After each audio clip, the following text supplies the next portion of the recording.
James and கோவின் year end big sale March 27 முதல் எங்கும் கிடைக்காத குறைந்த விலை 70% வரை தள்ளுபடி.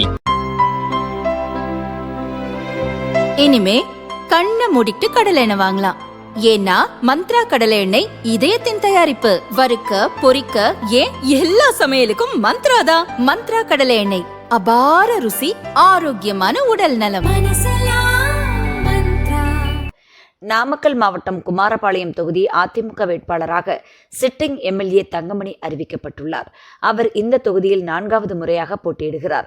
2006 முதல் 2011 வரை திருச்செங்கோடு தொகுதி எம்எல்ஏவாகவும் 2011, 2016, 2021 என தொடர்ந்து 3 முறை குமாரபாளையம் தொகுதி எம்எல்ஏவாகவும் இருந்துள்ளார். 2011 முதல் 2021 வரை 10 ஆண்டு காலம் அமைச்சராக இருந்துள்ளார். அதிமுகவின் அமைப்பு செயலராகவும் மாவட்ட செயலராகவும் உள்ளார். தொகுதியில் தேர்தல் வேலைகளை துவங்கியுள்ள தங்கமணி இந்த முறை கடுமையான போட்டியை சந்திக்கும் நிலையில் உள்ளார். கடந்த 2021 தேர்தலில் ஆனங்கூர் ரயில்வே கேட் குறுக்கே பாலம் கட்டி தரப்படும் என வாக்குறுதி அளித்தார். அவர் வெற்றி பெற்ற போதும் ஆட்சி மாற்றம் காரணமாக அந்த திட்டம் ஆய்வோடு நின்றது. எனவே அப்பகுதியில் அடிக்கடி நிலவும் போக்குவரத்து நெரிசல் காரணமாக மக்கள் கடும் அதிருப்தியில் உள்ளனர். தொகுதியில் சாயப்பட்டறைகள் அதிகம் உள்ளதால் 200 கோடி ரூபாயில் பொது சுத்திகரிப்பு நிலையம் அமைக்கும் திட்டம் அறிவிக்கப்பட்டது. அதற்கான இடம் தேர்வில் கடும் எதிர்ப்பு கிளம்பியது. தற்போது பல்லக்காபாளையத்தில் இடம் தேர்வு செய்யப்பட்டுள்ளது. ஆனால் திட்டம் துவங்கிய பாடில்லை. அது மட்டுமின்றி குமாரபாளையம் தாலுகா அலுவலகம் காவேரி பழைய பாலம் பகுதிக்கு மாற்றப்பட்டது தொகுதி மக்களை அதிருப்தியில் ஆழ்த்தியுள்ளது.